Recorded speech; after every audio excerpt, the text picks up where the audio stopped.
मोअज़्ज़िज़ नाज़रीन, आदाब, अस्सलामु अलैकुम रहमतुल्लाहि वबरकातुहू।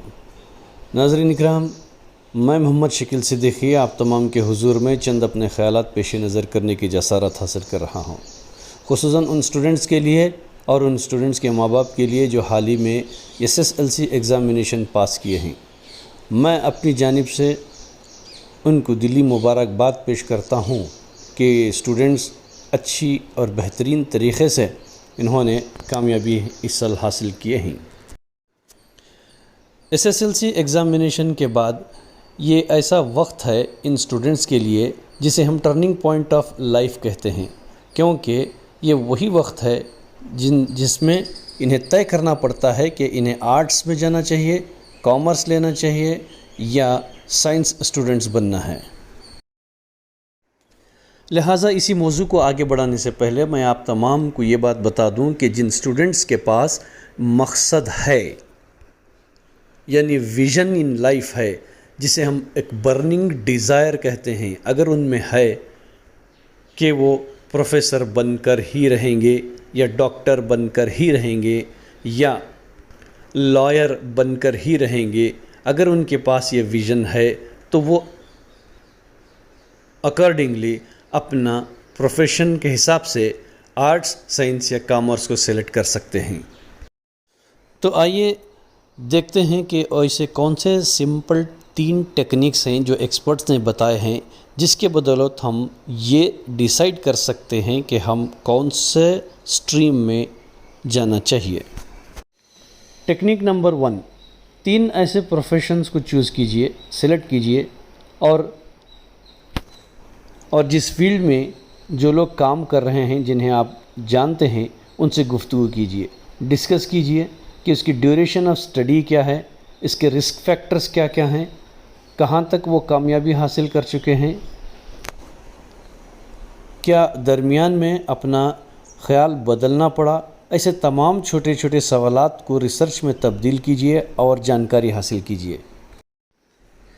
टेक्निक नंबर 2, काउंसलिंग, यानी किसी भी एक्सपर्ट से या कोई भी हाईली एक्सपीरियंस्ड आदमी से या कोई भी कामयाब इंसान से, चाहे वो अपनी रिलेटिव्स में हो, चाहे टीचर्स हो या कोई भी ऐसे शख्स जो शऊर रखता है, यानी ये जो काउंसलिंग करने की सलाहियत रखता है, उनसे डिस्कस कीजिए, उनसे राय मशवरा कीजिए और उनसे मदद लीजिए कि कौन से स्ट्रीम में आप जाना है। तीसरी टेक्निक है feedback from your teachers, your friends and your dear ones, यानी जो लोग आपको सिर्फ पहचानते ही नहीं बल्कि जानते हैं अच्छी तरह से, उनसे गुफ्तगू कीजिए, क्योंकि वो आपकी सलाहियतों को जानते हैं, आपके शौक़ को जानते हैं, आपके इंटरेस्ट को जानते हैं, आपके मेमोरी पावर को जानते हैं। यानी बिल्कुल करीबी लोग जो आपको बेहतर तरीक़े से जानते हैं, उनसे हॉनेस्ट फीडबैक लीजिए। वो आपको बताएंगे कि आप फ़लाँ चीज़ में कामयाबी हासिल कर सकते हैं और ये फ़लाँ चीज़ में आप कामयाबी नहीं हासिल कर सकते। लिहाजा ये फीडबैक आपको ये डिसीशन लेने में मदद साबित हो सकती है। अगर आप सजेशंस की बात करते हैं तो ये मशवरा है कि आप साइंस लें। पहले 2 साल यानी फ़र्स्ट ईयर PUC और सेकेंड ईयर PUC में अगर आपको ये लगता है कि आप साइंस में कामयाब हो सकते हैं तो फिर उसको स्टडी को आगे बढ़ा सकते हैं। अगर आपको नहीं लगता है तो साइंस से आप आर्ट्स या कॉमर्स को जंप कर सकते हैं, लेकिन अगर आप कॉमर्स या आर्ट्स लिए हैं तो फिर साइंस को नहीं जा सकते। तो लिहाजा फ़र्स्ट 2 इयर्स अगर आप साइंस भी लेंगे तो फिर आपको आगे डिसीशन लेने में मदद साबित हो सकती है। तो जैसे कि आप जानते हैं कि इन्हीं साइंस स्टूडेंट जो कामयाब हो सकते हैं, तो आगे उन्हें कॉमन एंट्रेंस टेस्ट लिखना पड़ेगा, नीट एग्ज़ामिनेशन को फेस करना पड़ेगा, रैंकिंग स्कोर करना पड़ेगा, फिर उसके बाद वो डॉक्टर हो या इंजीनियर हो आगे बढ़ सकते हैं। हाँ, अगर रैंकिंग लो आई है پھر بھی اگر سائنس کو کنٹینیو کرنا چاہتے ہیں تو بیچلر آف سائنس اسٹڈی کر سکتے ہیں۔ تو اس ویڈیو میں ہم اتنا زیادہ انٹیگریٹیز میں نہیں جائیں گے کہ سائنس میں PCMB لینا ہے یا PCB، لیکن ان پروفیشنز پر، ان ایسی نوکریوں پر ہم نظر ڈالیں گے جہاں پر ہماری توجہ بہت کم یا بالکل ہی نہیں ہے۔ Number 1، X ray technician. یہ ڈپلومہ کورس ہے، SSLC کے بعد بھی آپ کوشش کر سکتے ہیں، یا first year second year PUC science لینے کے بعد بھی آپ ڈپلومہ کورس کے لیے اپلائی کر سکتے ہیں۔ اسکیننگ ٹیکنیشین، یہ بھی ڈپلومہ کورس ہے۔ فزیوتھراپی، نرسنگ، یہ تمام جو ہیں جس پر ہماری نظر بہت کم ہے، یہ تمام ڈپلومہ کورسز SSLC کے بعد یا سیکنڈ ایئر PUC کے بعد کر سکتے ہیں۔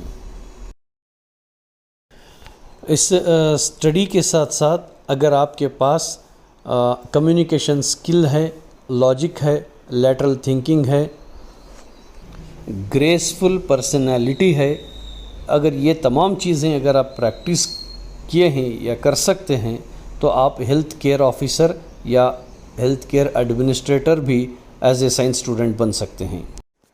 ہاں، اگر آپ computer science as a subject prefer کیے ہیں تو آپ آگے جا کر IT پروفیشنل بھی بن سکتے ہیں۔ ابھی ہم بات کرتے ہیں کامرس فیلڈ کی۔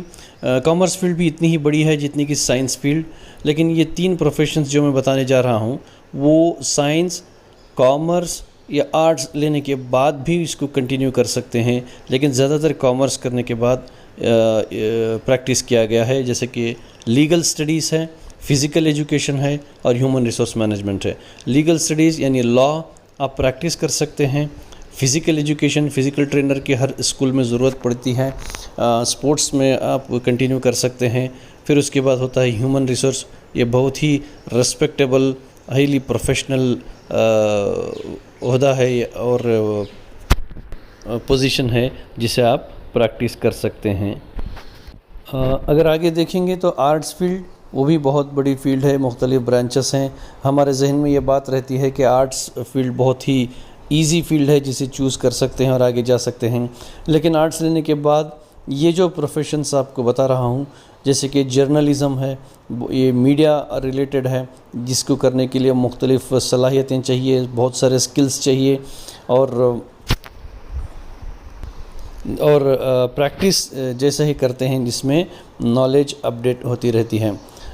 دوسرا آتا ہے ایئر ہوسٹس کا یا کیبن کریو جسے کہتے ہیں، اسٹیورڈ، کیبن اسٹیورڈ کرتے ہیں، یہ بھی ایک ایسا کورس ہے۔ ڈپلومہ کورسز ہیں دونوں، جرنلزم اور ایئر ہوسٹس کا، یہ بھی کورس آرٹس لینے کے بعد پریفر کر سکتے ہیں اور اپنی زندگی بنا سکتے ہیں۔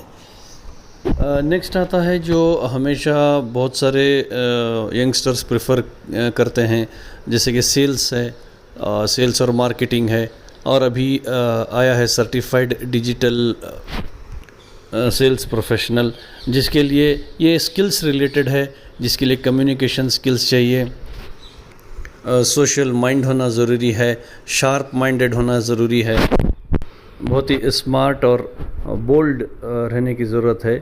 یہ بھی ہے، چاہے آپ سائنس، کامرس، آرٹس لینے کے بعد اس کو کنٹینیو کر سکتے ہیں۔ جیسے کہ میں نے کہا ڈیجیٹل سیلز یہ ابھی نیا آیا ہے، جس کے لیے بہت سارے لوگ پریفر کرنا چاہتے ہیں۔ امید ہے کہ یہ ویڈیو کسی نہ کسی کو ضرور کام آئے گا، اور خصوصاً وہ جو ٹیکنیکس شروع میں بتائے گئے ہیں اس کو اگر فالو کریں گے تو شاید آپ کو اپنا فیلڈ یا اسٹریم جو بھی ہے اس کو سلیکٹ کرنے میں آسانی ثابت ہوگی۔ شکریہ، جزاک اللہ خیر۔ فقط آپ کا بھائی محمد شکیل صدیقی۔